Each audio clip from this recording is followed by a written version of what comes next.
Hey everyone, welcome back to our channel UK Royal Times. Today we have some exciting news from the UK.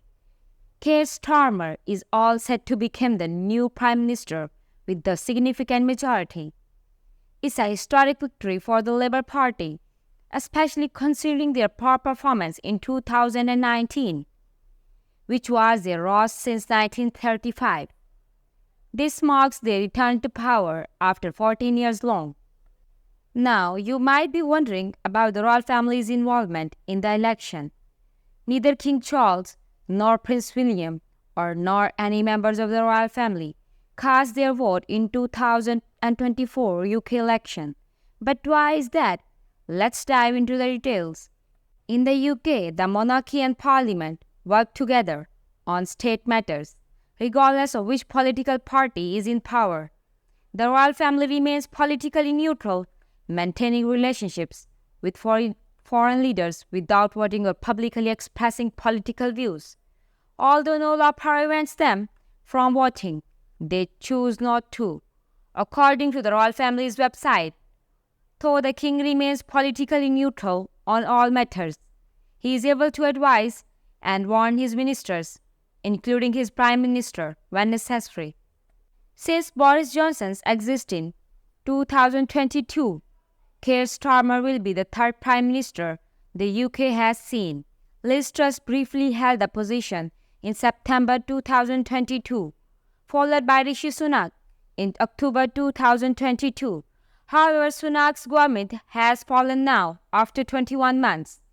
Keir Starmer, as the leader of the winning party, is scheduled to visit Buckingham Palace on July 5 to meet King Charles. The 75-year-old king will invite Starmer to become the new prime minister and form a government. They will meet again later for their private weekly audience to discuss government matters. Labour is expecting to secure 35% of the votes, the Conservative 24%, the Liberal Democrats 12%, Reform 50%, and the Green Party 7%. This is a Conservatives' worst ever vote share. Although Labour's vote share is slightly below Tony Blair's in 2005 result, it is still the lowest for any majority government. The new parliament is set to meet on July 9 to elect the speaker, followed by the state opening of parliament and the king's speech on July 17. It's a moment that shows how technically the right to govern in the UK is still derived from the royal authority.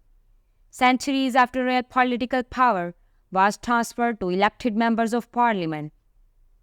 Here's how the ceremonial events will unfold. First, Rishi Sunak will go to Buckingham Palace to offer his resignation to King. Then Keir Starmer will arrive for his first audience with King Charles. There's a brief moment where the monarch technically holds power before formally appointing the new prime minister.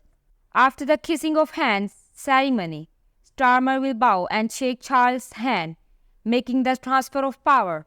Traditionally, the new prime minister then leaves the palace in a prime ministerial car and then returns to Downing Street to make a statement, receiving applause from the staff members as he enters number 10.